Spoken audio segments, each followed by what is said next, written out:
ოქტომბრის აქციისთვის აჭარის განსაკუთრებულ დავალებათა დეპარტამენტის თითქმის მსრული შემადგენლობა უკვე თბილისში ყავს წამოყვანილი. ჩვენ მოგვაწოდეს ინფორმაცია იმის თაობაზე, რომ წუხელ ათეულობით ავტომობილი და სპეცრაზმელი წავიდა ბათუმიდან თბილისისკენ. ბუნებრივია ამის გადამოწმებას ვეცადეთ დეპარტამენტის ბაზაზე. მე მინდა კადრში გაჩვენოთ ახლა დეპარტამენტის ბაზა. დაახლოებით შეგვიძლია თქვა ჩვენ რამდენიმე საათი აქ ვიმყოფებით, 20-მდე ადამიანია.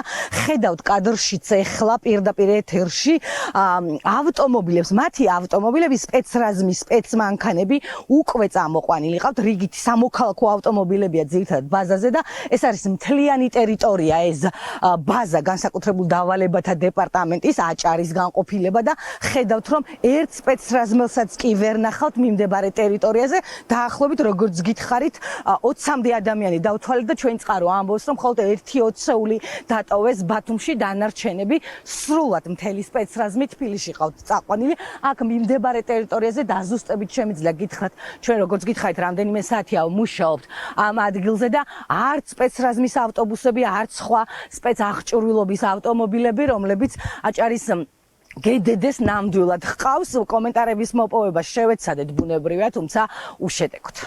ხალხის დასარბევად თბილისში წავიდნენ აჭარიდანაც. ყველა მანქანა გაყვანილი ყავთ და არც სპეცრაზმელები არიან ბაზაზე. და ვინმე დარჩა, აქ რამე რომ მოხდეს, ვინმე დარჩა? არავინ არ არის 4-5 ადამიანის გარდა მთელ ბაზაზე.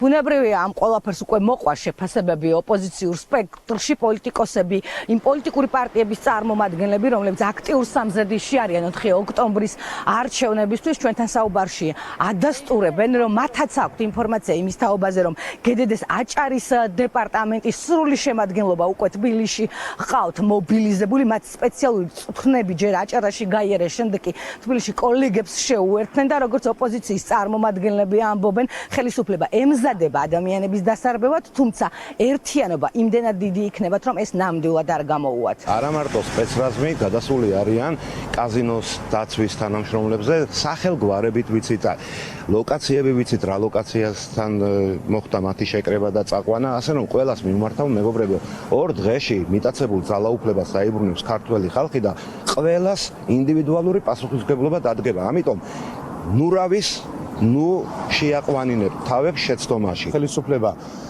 შეშინებულია, ეშინია ქართველი ხალხისაც და სწორად ეშინია ქართველი ხალხის ერთადგომის ეშინია და ეს ნათელი დაწურება, ის ინფორმაცია, რომელიც გავრცელდა ჩაკვის საბჭოთა ბაზაზე სპეცნაზის არის ეს მაგის გამოხატულება, რომ ეშინია და ალბათ საქართველოს მასშტაბით და სხვა რეგიონებიდანაც მოხდება მობილიზება ძალოვანი სტრუქტურების ქართველი ხალხის დასაშინებლად. ეს ხო იმსახურება, რომ ვიღაც დააშინონ, მაგრამ მინდა კიდევ ერთხელ უთხრა და გავარცხლო ქართული ოცნება, რომ ამის შანსი არ აქვს. უბრალოდ ქართველ ხალხს არ ეშინია ასეთ რაღაცები. ჩვენი პარტია ახლები, რა თქმა უნდა, ჩვენი კოალიციასთან ერთად უერთდებით ამ აქციას, შევუერთდებით ქართველ ხალხს. რუსული ხელისუფლება 13 წლის განმავლობაში ყველაფერს აკეთებდა, რომ ხელისუფლება შეენარჩუნებინა, თუმცა ჩვენ ვხედავთ ქართველი ხალხის ერთობას, ამიტომ გარდაუვალი არის საქართველოს და ქართველი პატრიოტების გამარჯვება.